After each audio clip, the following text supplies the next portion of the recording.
The morning sun cast long shadows across the dusty streets of Nairobi as Inspector James Mwangi adjusted his uniform collar for the third time. Something felt different today. The usual chatter among his fellow officers at the Central Police Station had been replaced by hushed whispers and nervous glances. Word had been spreading through the ranks like wildfire since the previous evening, when a video message from Burkina Faso's military leader, Ibrahim Traoré, had somehow found its way into their WhatsApp groups. Traoré's words echoed in Mwangi's mind as he walked through the station corridors. The young Burkinabe captain had spoken directly to African security forces, his voice carrying a conviction that cut through the static of poor internet connection. He had talked about dignity, about serving the people rather than foreign interests, about the courage to stand up against systems that kept their nations dependent and their people poor. At just 34 years old, Traoré had already led 2 successful military coups in Burkina Faso, each time promising to rid his country of corruption and foreign exploitation. His message to Kenyan police officers had been simple yet powerful. You swore an oath to protect your people, not to protect the interests of those who keep your people in chains. The video had shown Traoré in his military fatigues, standing before a map of Africa. Behind him, young soldiers nodded in agreement as he spoke about Pan-African unity and the need for security forces across the continent to remember their true purpose. His eyes, intense and unwavering, seemed to look directly through the camera at each viewer. Sergeant Mary Wanjiku had been among the first to share the video.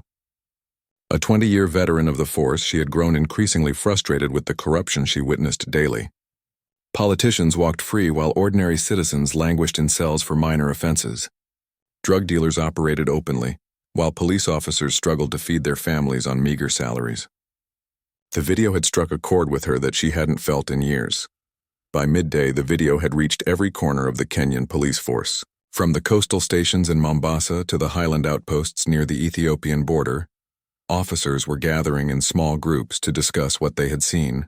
The message was spreading beyond just the police force, too. Prison wardens, military personnel, and even some government security agents were beginning to take notice. Inspector Mwangi found himself in an impromptu meeting with 5 other officers in the station's break room. The conversation started cautiously, each man testing the waters of what could be considered treasonous talk.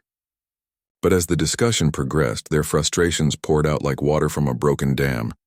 "When was the last time any of us received proper equipment?"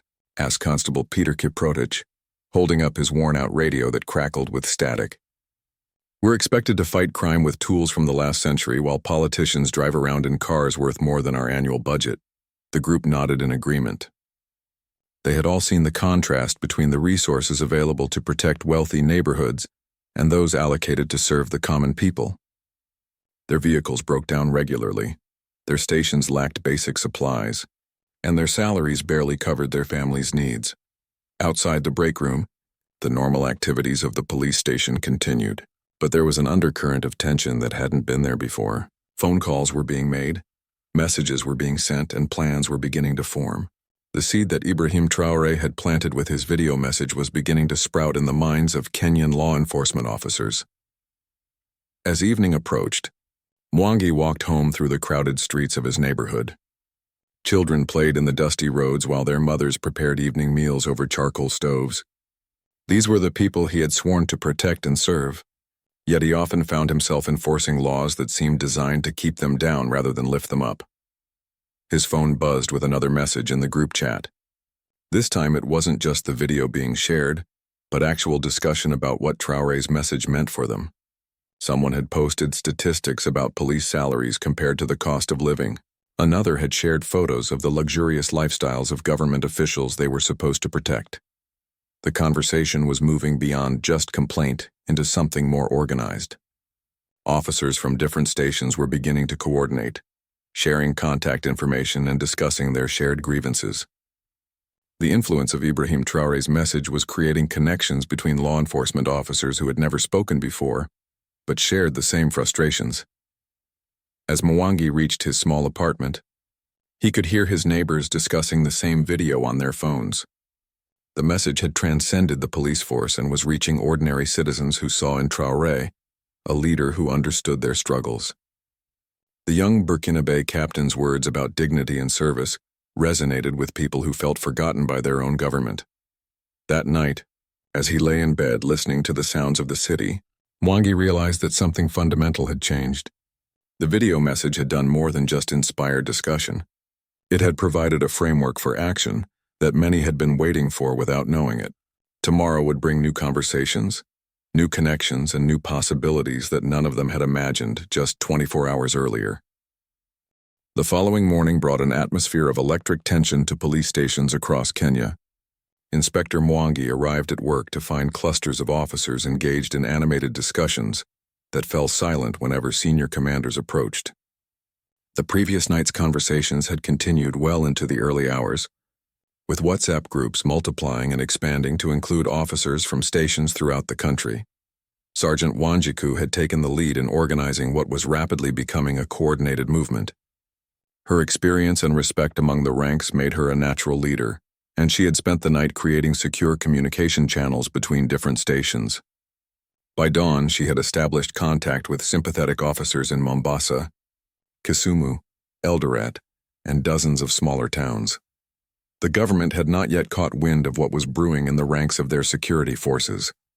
Morning briefings proceeded as usual, with senior officers discussing routine patrol schedules and case assignments. But underneath the veneer of normalcy, a revolution was taking shape that would challenge the very foundations of how law enforcement operated in Kenya. In Burkina Faso, Ibrahim Traoré was receiving reports about the impact his message had created across the continent. His communications team showed him screenshots of discussions happening in police forces from Nigeria to South Africa, with Kenya showing the most organized response. The young leader smiled as he reviewed the messages, knowing that his call for Pan-African solidarity among security forces was finding fertile ground. Traoré had not simply sent out his message randomly. His intelligence network had identified Kenya as a country where police morale was particularly low, and where corruption had created deep resentment within the ranks. The timing was perfect, as recent scandals involving police brutality and government cover-ups had left many officers questioning their loyalty to the current system.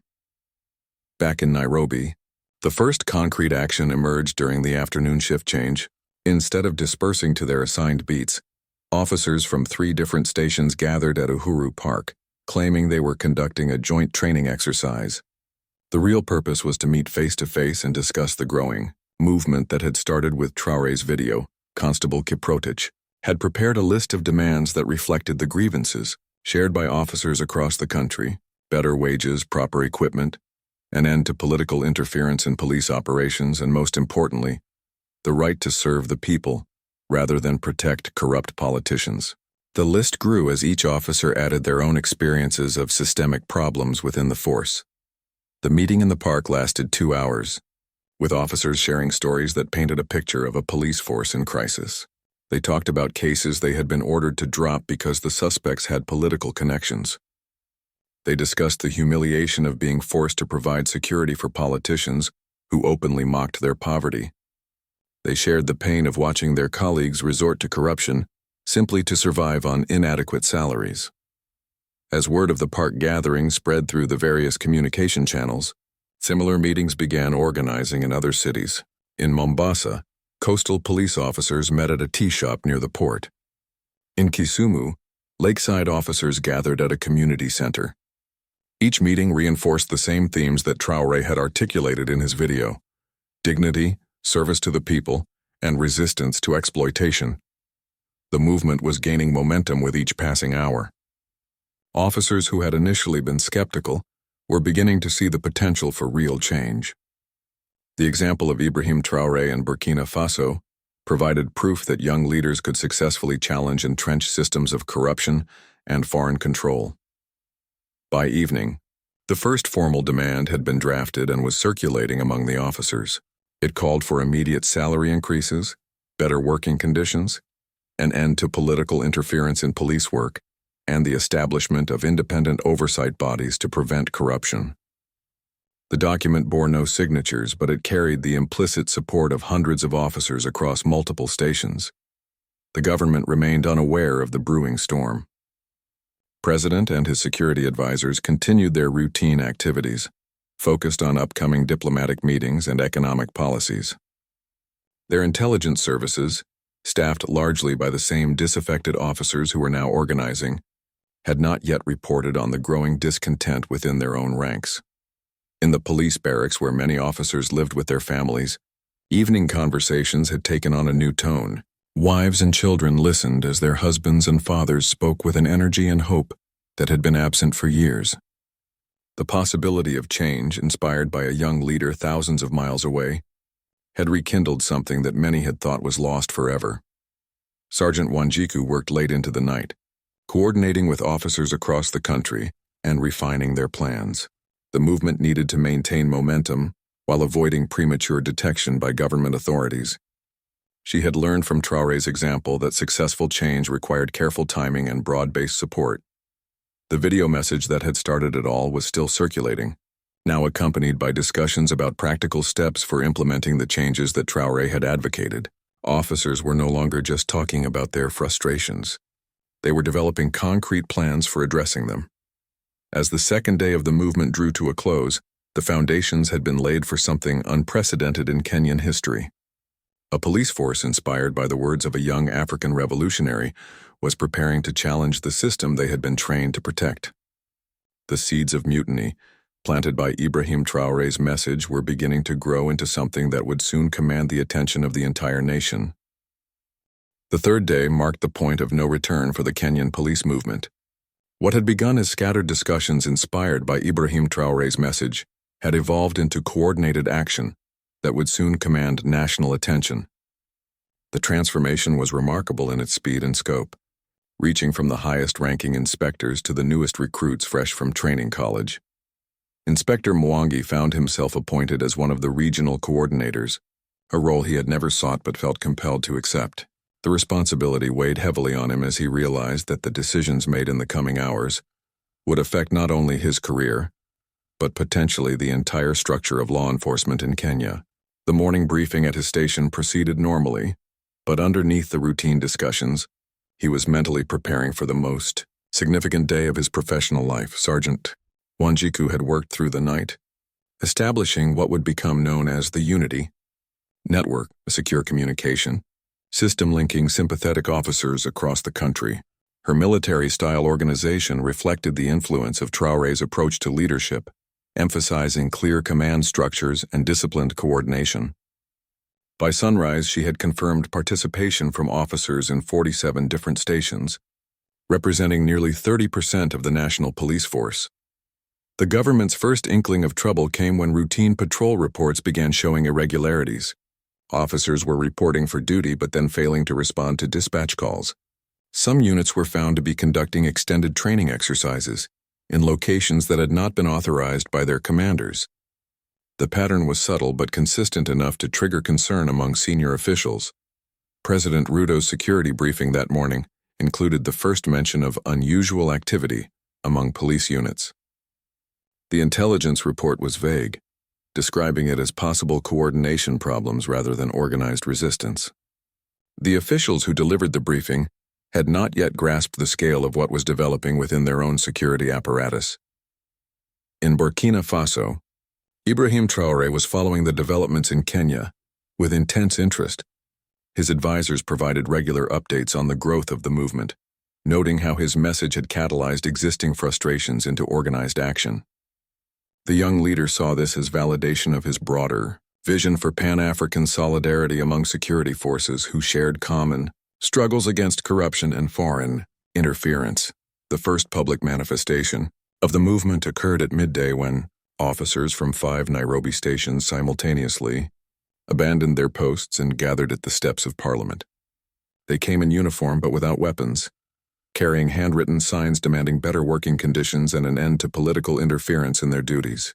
The sight of uniformed police officers protesting against their own government was unprecedented in Kenyan history. The demonstration was carefully planned to maintain discipline and avoid violence. Sergeant Wanjiku had emphasized that their strength lay in unity and moral authority, not in confrontation. The officers stood silently for 30 minutes, their presence speaking louder than any speeches or chants.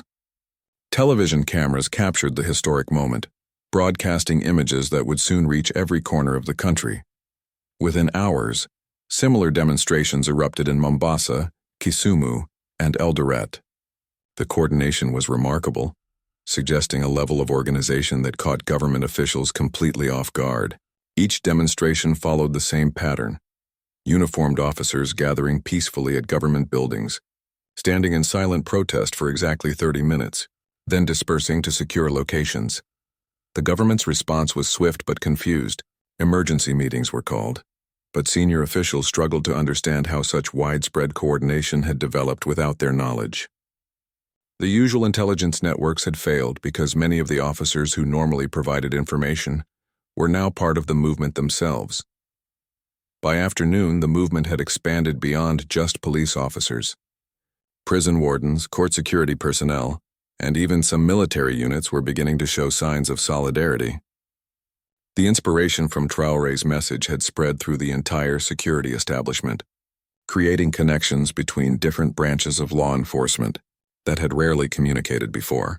Inspector Mwangi received a call from his station commander ordering him to report for a disciplinary hearing. Instead of complying, he joined 50 other officers at a community center in his neighborhood, where they were holding an impromptu meeting with local residents.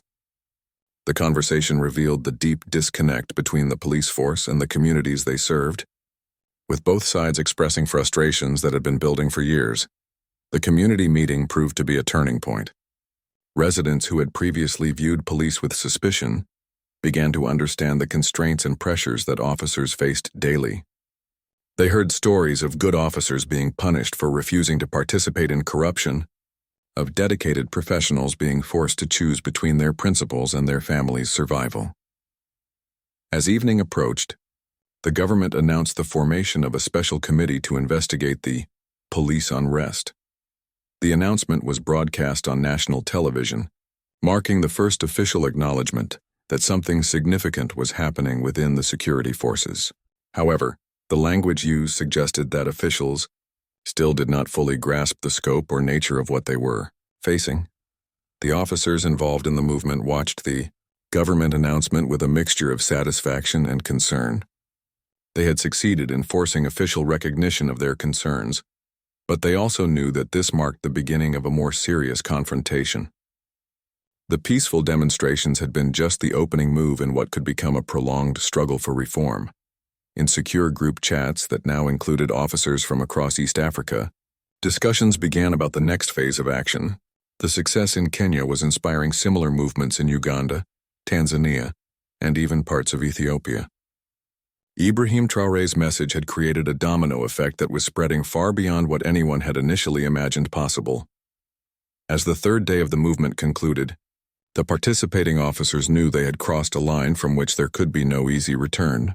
The government would now be forced to respond more decisively, and the officers would need to demonstrate the same unity and discipline that had brought them this far.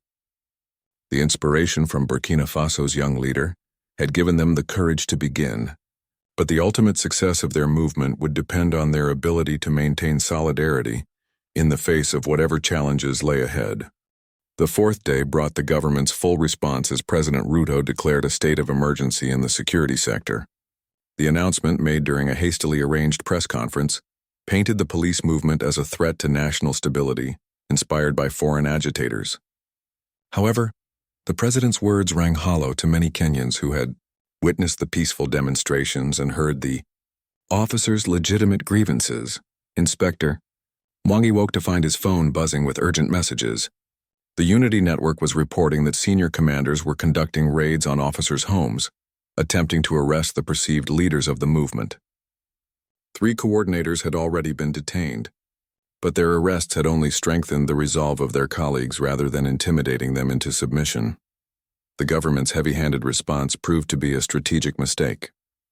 Officers who had remained neutral began joining the movement as they witnessed their colleagues being treated like criminals for demanding basic dignity and fair treatment. The arrests were broadcast live on social media, showing uniformed officers being dragged from their homes in front of their families, creating powerful imagery that generated public sympathy for the movement. Sergeant Wanjiku had anticipated this escalation and had prepared contingency plans. Safe houses had been established in sympathetic communities, and communication protocols had been developed to maintain coordination, even if key leaders were arrested. Her organizational skills, honed through 20 years of police work, now served the cause of reform rather than the maintenance of an unjust status quo. International attention was beginning to focus on the unprecedented events in Kenya. News outlets across Africa were drawing parallels between the police movement and Ibrahim Traoré's rise to power in Burkina Faso. The young Burkinabe leader had become a symbol of resistance against corruption and foreign interference, and his influence was now manifesting in ways that extended far beyond his own borders. The Kenyan business community initially supported the government's crackdown, fearing that instability in the security sector would affect economic activities. However, as more details emerged about the officers' specific demands, some business leaders began to recognize that corruption in law enforcement was actually harming their own interests. A police force focused on protecting the people, rather than serving political masters, might actually create a better environment for legitimate business activities. Student organizations at Kenyan universities began organizing solidarity demonstrations in support of the police officers. The sight of young people marching in support of law enforcement was unusual, but the students understood that the officers' struggle against corruption was part of a broader fight for good governance that affected all citizens. Their demonstrations brought energy and media attention that helped maintain momentum for the movement. The government attempted to divide the movement by offering selective concessions to certain units while maintaining pressure on others. Some stations were promised new equipment and salary increases if they returned to normal operations, but these efforts failed because the officers had developed strong bonds of solidarity that transcended individual grievances. They understood that partial solutions would only delay rather than resolve the underlying problems. Ibrahim Traoré released another video message specifically addressing the situation in Kenya. Speaking from his office in Ouagadougou, he praised the courage of the Kenyan officers and warned that governments across Africa were watching to see whether organized resistance to corruption could be defeated through intimidation. His message was clear. The success or failure of the Kenyan movement would influence similar struggles throughout the continent. The second video message had an even greater impact than the first. Officers who had been wavering in their commitment found renewed strength in Traoré's words of encouragement. More importantly, the message reached military personnel who had been observing the police movement with interest but had not yet taken action themselves. By evening, reports were emerging of sympathy strikes in several military barracks. Inspector Mwangi participated in a clandestine meeting with representatives from different security branches. Prison wardens reported that their guards were refusing to accept new political prisoners. Court security personnel described how they were no longer willing to provide protection for obviously corrupt officials. Military liaisons spoke of growing discontent in their ranks over being used to suppress legitimate protests. The meeting revealed that the movement had evolved beyond just police reform into a broader challenge to the entire security establishment's role in perpetuating bad governance. The officers were no longer simply demanding better conditions for themselves. They were asserting their right to serve the people rather than corrupt politicians. This evolution made the movement more powerful, but also more dangerous for all involved. Public opinion polls conducted by independent organizations showed surprising support for the police officers among ordinary Kenyans. Despite years of strained relations between law enforcement and communities, citizens recognized that corrupt officers were often victims of the same system that oppressed everyone else. The movement had succeeded in reframing the narrative from police versus people to honest officers and citizens versus corrupt politicians. Religious leaders began offering their churches and mosques as meeting venues for the officers, providing both physical space and moral legitimacy for the movement. The involvement of religious institutions was particularly significant because it demonstrated that the officers' cause was being recognized as morally justified rather than simply self-interested. Sermons on Sunday increasingly included references to the courage of officers who were willing to risk their careers for principles. As the fourth day concluded, the government found itself facing a situation unlike anything in Kenyan history. The security forces that were supposed to maintain order were themselves demanding fundamental changes in how the country was governed. International observers were beginning to arrive, drawn by the unprecedented nature of a police-led reform movement that had been inspired by a young African revolutionary leader. The movement had reached a critical juncture where it could either consolidate its gains and force meaningful negotiations or face intensified government repression that could scatter the coalition that had formed. The officers knew that the next phase would test their unity and determination in ways that peaceful demonstrations had not. The inspiration from Ibrahim Traoré had brought them this far, but the ultimate success of their cause would depend on their ability to maintain solidarity while navigating increasingly complex political pressures. The fifth day marked the climax of the crisis as the government and the police movement faced their most serious confrontation yet. President Ruto had spent the night in emergency sessions with his Security Council, military commanders and international advisors, all struggling to find a solution to a problem that had no precedent in Kenyan history. The decision was made to attempt a final show of force that would either break the movement or escalate the situation beyond anyone's control, Inspector. Mwangi received word that the government planned to use loyal military units to forcibly return police officers to their posts. The intelligence came from sympathetic sources within the military, who were horrified at the prospect of soldiers being used against their law enforcement colleagues. This development represented exactly the kind of scenario that Ibrahim Traoré had warned against in his messages about security forces being turned against each other to protect corrupt systems. The threat of military intervention galvanized the police movement in unexpected ways. Officers who had remained on the fence realized that their government was prepared to use the army against its own police force rather than address legitimate grievances. This revelation shattered any remaining illusions about the nature of the system they were serving and brought hundreds of additional officers into the movement. Sergeant Wanjiku coordinated an emergency response that would become known as the Dawn Assembly. Instead of waiting for military units to hunt them down individually, participating officers would gather simultaneously at central locations in every major city, making it impossible for the government to arrest everyone without creating a public spectacle that would damage its credibility both domestically and internationally. The Dawn Assembly began at sunrise with officers emerging from safe houses and homes across the country to converge on predetermined locations. In Nairobi, they gathered at Uhuru Park in such numbers that the normal morning joggers stopped their routines to witness the unprecedented sight. The officers came in full uniform, standing in formation with the discipline that their training had instilled in them, but now serving a cause greater than individual career advancement. Similar assemblies formed simultaneously in Mombasa, Kisumu, Eldoret, and dozens of smaller towns. The coordination was precise, demonstrating the organizational capabilities that the officers had developed over the previous days. Television cameras captured the remarkable scenes of hundreds of uniformed police officers standing together in peaceful defiance of their own government's orders. The government's response revealed the depth of its crisis. Military commanders who had been ordered to disperse the assemblies found themselves facing a dilemma that their training had never prepared them for. These were not civilian protesters or foreign enemies, but fellow security personnel who had sworn the same oaths to protect Kenya and its people. Many military units simply refused to deploy, claiming equipment problems or communication failures. International pressure was mounting as images of the assembly spread across global media networks. African Union officials expressed concern about stability in East Africa, while international human rights organizations praised the officers for their peaceful approach to demanding reform.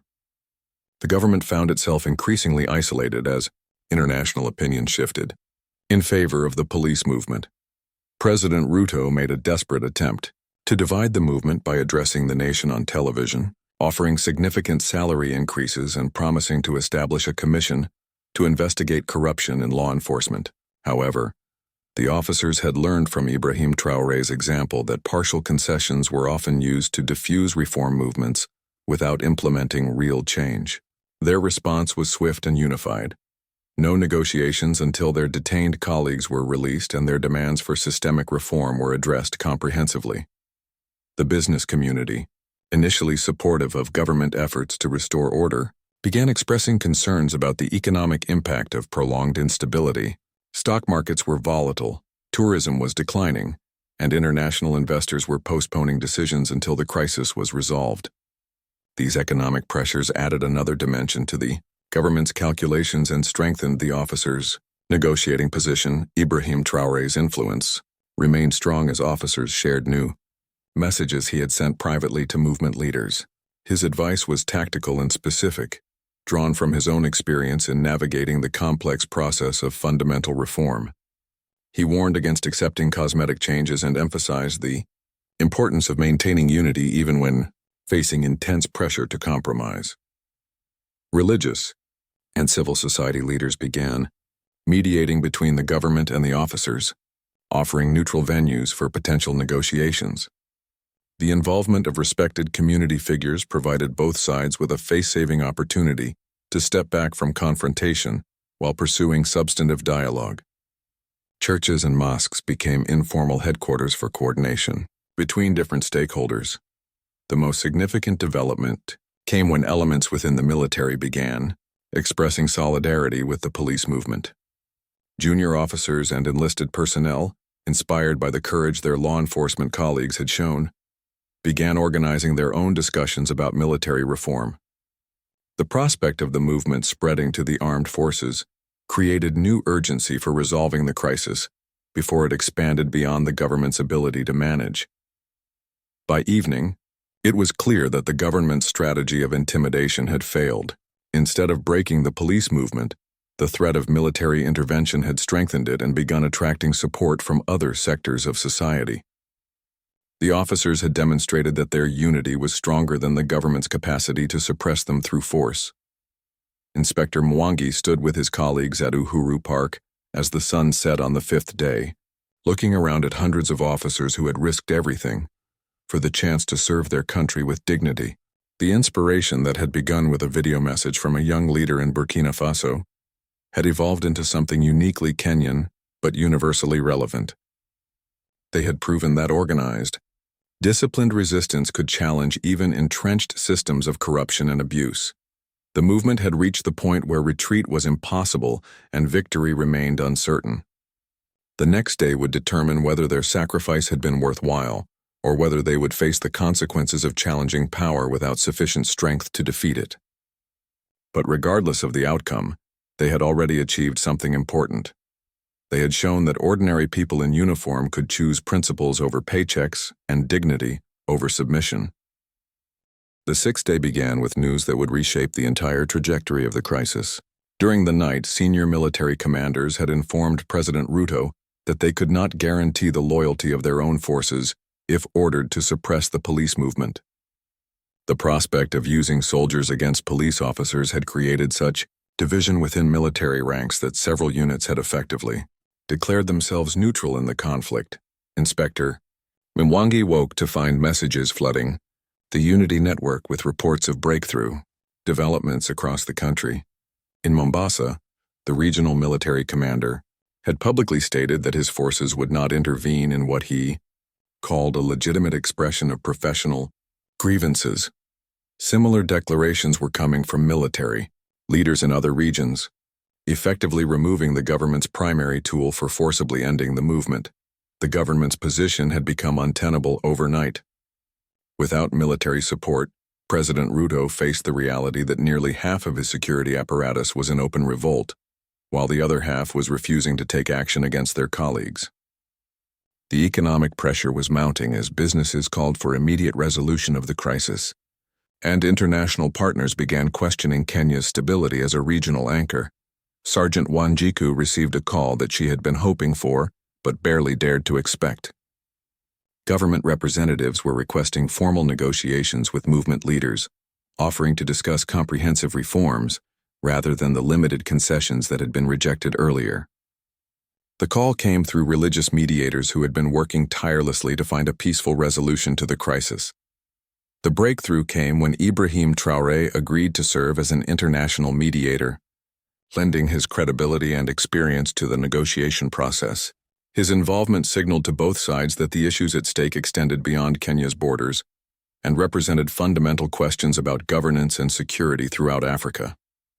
The young Burkinabe leader's presence elevated the discussions from a domestic labor dispute to a continental conversation about reform, the negotiations took place at a neutral venue provided by the Anglican Church, with representatives from the police movement, government officials, military commanders, and civil society organizations all participating.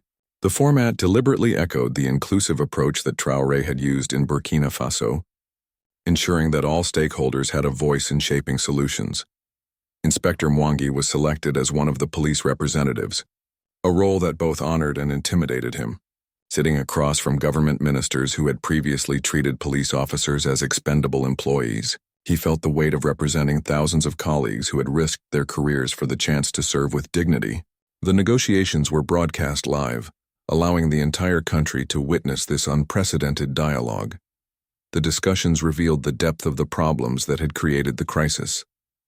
Government officials were shocked to learn details about police working conditions that they had never bothered to investigate. Officers described having to use their own money to buy fuel for patrol vehicles, being ordered to drop investigations involving politically connected suspects, and facing punishment for refusing to participate in electoral manipulation.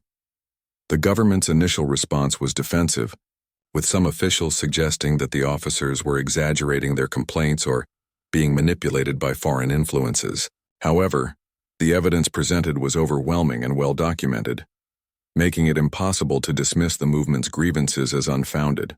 The live broadcast ensured that the public could evaluate the arguments from both sides. Ibrahim Traoré's interventions were crucial in keeping the negotiations focused on substantive reforms rather than cosmetic changes. Drawing from his experience in Burkina Faso, he helped identify specific mechanisms for ensuring that promised changes would actually be implemented.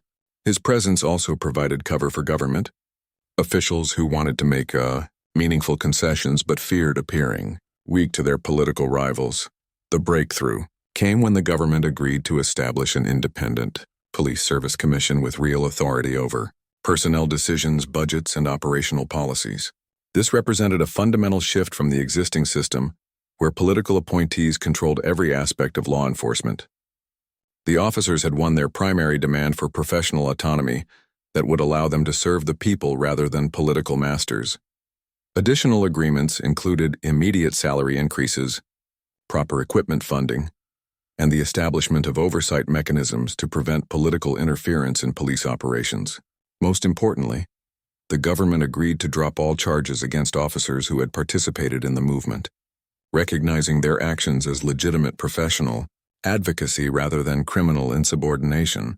The announcement of the agreement triggered celebrations across the country as officers returned to their stations, amid cheers from community members who had supported their cause.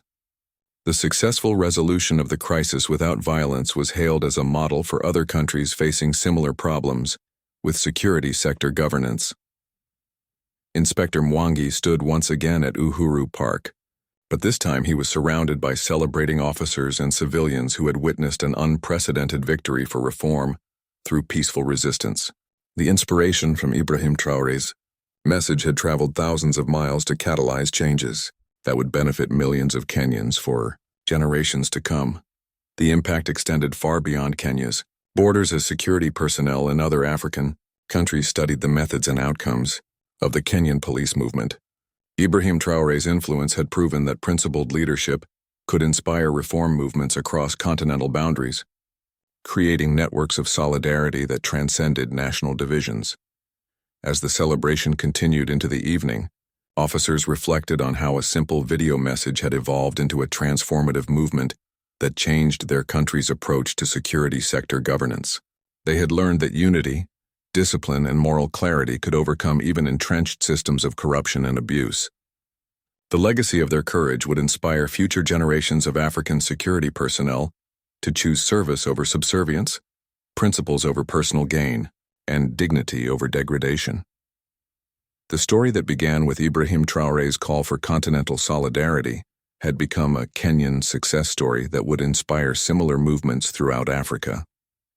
The young revolutionaries' vision of security forces serving their people rather than their politicians had found expression in the most unlikely place, proving that ideas have no borders when they speak to universal human aspirations for justice and dignity.